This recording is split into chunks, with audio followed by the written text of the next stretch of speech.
नमस्कार।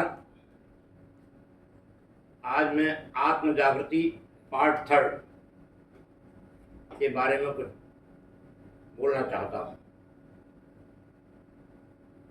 हमारी आत्मा, हम आत्मा कैसे जगें?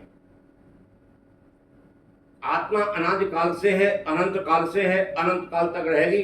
न आत्मा का कोई कभी नाश होता और न परमात्मा का कभी नाश होता। इसलिए नहीं होता कि परमात्मा का सनातन अंश है आत्मा, इसलिए उसका भी कोई विनाश नहीं होता। अतः आत्मा में वही गुण है जो गुण परमात्मा के। केवल आत्मा को अपरंत सृष्टि करने की जो है क्षमता है, और परमात्मा को जो अनंत सृष्टि करने की क्षमता है। उदाहरणार्थ, जैसे महर्षि विश्वामित्र ने त्रिशंकु को स्वर्ग का राजा बना दिया और भेज दिया, दूसरे स्वर्ग की रचना करती, इसको कहते हैं अपरंत सृष्टि। और दूसरी होती है स्थूल सृष्टि। इसकी रचना जो है जीवात्मा या कोई ऋषि, कोई मुनि नहीं कर सकता। तो आज ये प्रश्न है कि आत्मा और शरीर का भेद कैसे मिटे। हम शरीर को आत्मा माने बैठे हैं और आत्मा को शरीर माने बैठे हैं, परमात्मा को भी शरीर माने बैठे हैं। क्योंकि वृत्ति हमारी शरीर तक सीमित रह गई है, उस आत्मा तक वृत्ति हमारी गई नहीं। वृत्ति आत्मा तक कैसे पहुंचे, हम अपने अंदर प्रवेश कैसे करें? वेदमंत्र कहता है, इन बाह्य चक्षुओं से तू दृष्टि में न आया, चाहा पता लगाना तेरा पता न पाया। होकर निराश जब मैं घर लौटा आ रहा था, तो क्या देखता हूं कि हर वस्तु और कण कण प्रभु गान गा रहा था। दर्शन प्रभु के करके जब मन मेरा न माना, भर के खुशी में उसने गाया नया तराना। कि जीवन में ज्योति, प्राणों में प्रेरणा तुम ही हो, मन में मनन बदन में नव चेतना तुम ही हो। तुमसे जीव कभी अलग नहीं हो सकता और तुम जीव से कभी अलग नहीं हो सकती। केवल जीवत्व मिटाना है। जब जीवत्व हमारा मिट जाएगा तो हम शिव के आकार के बन जाएंगे, वृत्ति हमारी शिवाकार बन जाएगी। पर जीवत्व कैसे हटे? जीवत्व हटता है गुरु कृपा से, और गुरु कृपा माने आत्म कृपा। गुरु कृपा माने शरीर की कृपा नहीं है, गुरु कृपा माने आत्म कृपा। गुरु शरीर की कृपा नहीं है। शरीर कोई किसी पे किसी कृपा नहीं कर सकता किसी प्रकार से। पर आप कहेंगे आशीर्वाद तो हाथ से देते हैं। हम लोग संतों के चरणों में जाने को तरसते हैं। क्यों तरसते हैं? कि उनकी एक दृष्टि हम पर पड़ जाए और जिससे हमारा दृष्टि और दृष्टा का जो भेद खत्म हो जाए, इसलिए जाते हैं संतों के चरणों में। लेकिन करते क्या है कि संतों के चरण में गए, दो उपदेश सुने और कान से प्रवेश करके और कान से बाहर निकाल दिए। संसार सारा कान से प्रवेश कर इंद्रियों के माध्यम से प्रवेश करता है और इंद्रियों के माध्यम से ही बाहर निकल जाता है। हमें क्या करना है? भीतर प्रवेश करना है। जब भीतर जब प्रवेश करेंगे किसी महापुरुष की कृपा से, जैसे अर्जुन पर जब कृष्ण की कृपा हुई, 11वें अध्याय में भगवत गीता में वर्णन है, अर्जुन पर जब कृष्ण की कृपा हुई तो अर्जुन की शरीर की प्रत्येक इंद्रिय दिव्य बन गई, अर्जुन का मन दिव्य बन गया, अर्जुन की बुद्धि दिव्य बन गई, अर्जुन का चित्त दिव्य बन गया, अर्जुन का अहंकार दिव्य बन गया, अर्जुन की प्रत्येक इंद्रिय दिव्य बन गई। जब सब कुछ दिव्य बन गया तब दिव्य शरीर के द्वारा दिव्य परमात्मा का दर्शन होकर के आनंद के अथाह सागर में वो गोते खाने लगा। ऐसे ही हमें भी उस अथाह सागर में गोते खाने की जरूरत है। तभी हमारी जो है कर्म बंधन से हमारा भी पीछा छूट जाएगा। कर्म बंधन से पीछा छुटाने के लिए ये हम संसार में, हमारा आपका जो जन्म हुआ है, कैसे भी हमें कर्ता क्रिया, इनका जो है कर्ता क्रिया कर्म, इनका जो है भाव समाप्त हो जाए। एकदम दृष्टा बन के काम को करें, भोक्ता बन के काम को न करें। उदाहरणार्थ, जैसे हमने मकान बनाया, दुकान बनाई, सब कुछ बनाया किससे? ईश्वर की बनाई हर वस्तु का हमने किया संगतिकरण। हमने पानी की बूंद नहीं बना सकते, जल की बूंद नहीं बना सकते, पृथ्वी का एक कण नहीं बना सकते, हवा नहीं बना सकते, सूर्य नहीं बना सकते, चंद्रमा नहीं बना सकते, अनंत रक्षित अनंत ब्रह्मांड नहीं बना सकते। लेकिन उसकी बनाई हुई वस्तु का हम केवल संगतिकरण करके उसको इकट्ठा करके हम अपने अहंकार को फलीभूत कर रहे हैं, और यही सबसे बड़ा अज्ञान है, सबसे बड़ा ज्ञान।